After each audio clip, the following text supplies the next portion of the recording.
here sine inverse of sin x is equal to x.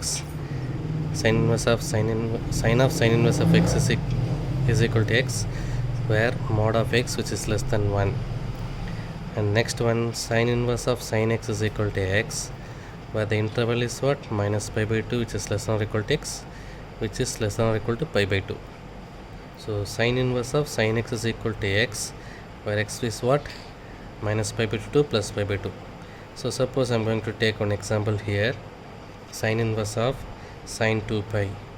So sine inverse and sine will get cancelled, will get 2 pi. So this 2 pi, it's not belongs to minus pi by 2 plus pi by 2. So இந்த 2 பையை நம்ம என்ன பண்ணணும், இந்த இன்டர்வல்குள்ளே கொண்டு வந்துட்டு அதுக்கப்புறமா அதை கேன்சல் பண்ணி போகணும். ஸோ இப்போ இதை நம்ம கேன்சல் பண்ண முடியாது டேரெக்டாக. So sine inverse of sine 2 pi we can write 2 pi plus 0, 2 pi plus 0. So already we know that sin 360 plus theta sin theta. So theta value 0. So sin inverse of sin 0. So இப்போ cancel பண்ணுங்கள், sin inverse sin get cancel. So 0. So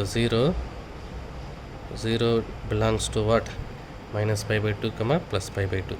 0 இப்போ பார்த்தீங்கன்னா இந்த இன்டர்வல்குள்ளே வந்துச்சு, minus pi by 2லேருந்து plus pi by 2க்குள்ளே வந்துச்சுன்னா அப்போ என்ன சொல்லலாம், இது எக்ஸிஸ்ட். அப்போது நம்ம இதுலேருந்து என்ன கண்டுக்கணும், இந்த இன்டர்வல்குள்ளே வரலன்னா அதை வந்துட்டு அந்த இன்டர்வல்குள்ளே கொண்டு வர மாதிரி கொண்டு வந்துட்டு தான் அதுக்கப்புறம் தான் நம்ம பண்ணோம் சைன் இன்வர்ஸ் கேன்சல் பண்ணோம். Okay, so the next one,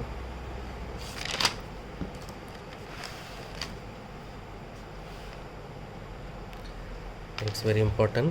Sin inverse of sin x is equal to pi minus x, where x belongs to what? Pi by 2 3 pi by 2. So pi by 2லேருந்து 3 pi by 2 இருந்துச்சுன்னா pi by 2 to 3 pi by 2 வந்துச்சுன்னா sin inverse of sin x is equal to what? Pi minus x.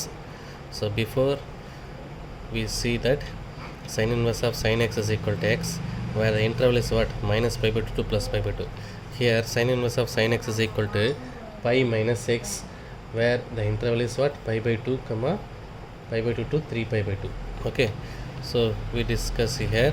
So sin inverse of sin 2 pi by 3. So 2 pi by 3 means what? 2 into 60, 120. 120 does not belongs to minus pi by 2 plus pi by 2. So we have to reduce this. So sin inverse of sin 180 minus 60, that is equal to what? 120. So pi minus pi by 3, that is equal to sin inverse of sin 3 pi minus pi 2 pi by 3. So here sin 180 minus theta, that is equal to what? Sin theta. So sin pi by 3. So sin and the sin inverse get cancel, the pi by 3. This pi by 3 belongs to what? Minus pi by 2 plus pi by 2. Okay, clear? So இது இந்த மாதிரியும் கண்டுபிடிக்கலாம், இதில் கூட apply பண்ணி பாருங்கள். pi minus 2 pi by 3, pi minus 2 pi by 3, pi by 3 will get cancel.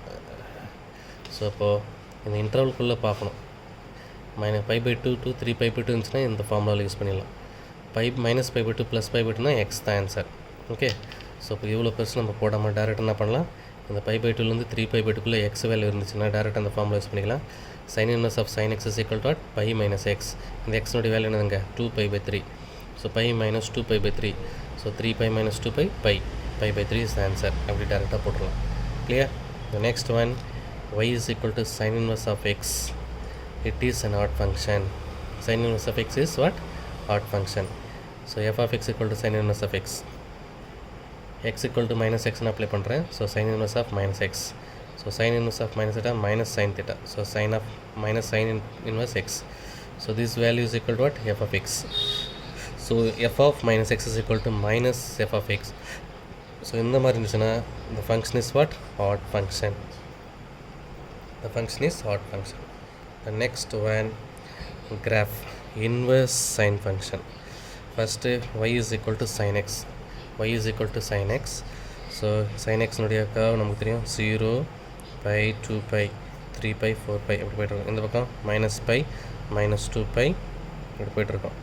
So இதுக்குள்ளே இருக்கிறது என்னது? pi by 2 3 pi by 2. இங்கே minus pi by 2 minus 3 pi by 2. This is what? sin x. So y is equal to sin inverse of x னா இப்படியே ரிவர்ஸில் கூட. So 0 pi 2 pi இந்த பக்கம் மைனஸ் பை மைனஸ் 2π. இதுதான் வந்து y is equal to sin inverse of x. இப்போ நான் பாருங்கள், இந்த இன்டர்வல் பேர் என்னது? இந்த minus pi by two to plus pi by two. This is what? Restricted domain. ஏன்னா சைனினுடைய வேல்யூ என்னது? sin inverse of x. So minus pi by two to plus pi by two, அதான் இந்த restricted domain. So this is called what? Principal domain. Zero include ஆயிடுச்சுன்னா that is called what? Principal domain. So first I am going to take the restricted domain. So minus pi by 2 to plus pi by 2. So அந்த diagram முன்னாடி பார்த்தோம் இல்லையா, minus pi by டூலேருந்து plus pi by டூக்குள்ள curve பார்த்தோன்னா என்னது? இது மட்டும் தான் இருக்கும். So this curve alone minus pi by 2 to plus pi by 2. This curve, இதில் restricted curve minus pi by 2. So minus pi by two to plus pi by two, அந்த curve மட்டும்தான்.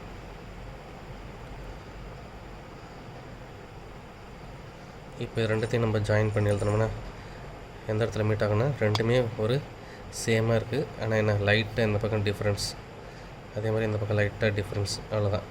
ஸோ இப்போ ஜீரோவில் வந்து மீட் ஆகும். So அது odd function. Sine inverse of y equal to sin x is odd function. அந்த restricted intervals minus pi by two plus pi by two. So this is what? இந்த மாதிரி இருக்குது. அதே வந்துட்டு y equal to sin inverse of x, அதனோட restricted curve இந்த மாதிரி இருக்குது. இங்கே போட்டு காமிச்சு இல்லையா, அது இது வந்து பார்த்தோன்னா சிமெட்ரிக்கல் அபவுட் ஆரிஜன். ஸோ இது ரெண்டுத்தையும் நான் ஜாயின் பண்ணி போட்டிருக்கேன். y is equal to sin x curve, y equal to sin x curve, இதுதான் y equal to sin x curve. Next y equal to sin inverse of x curve எங்கே இருக்கிறாங்க. So ரெண்டும் பார்த்தீங்கன்னா ஒரே ஒரு பாயிண்டில் மட்டும் தான் மீட் ஆகும். இந்த line y is equal to xல ஒரே ஒரு பாயிண்டில் வந்து மீட் ஆகும். So this is called inverse sine function. It is symmetrical about the origin. So inverse sine function is symmetrical about origin. Clear? Thank you, children.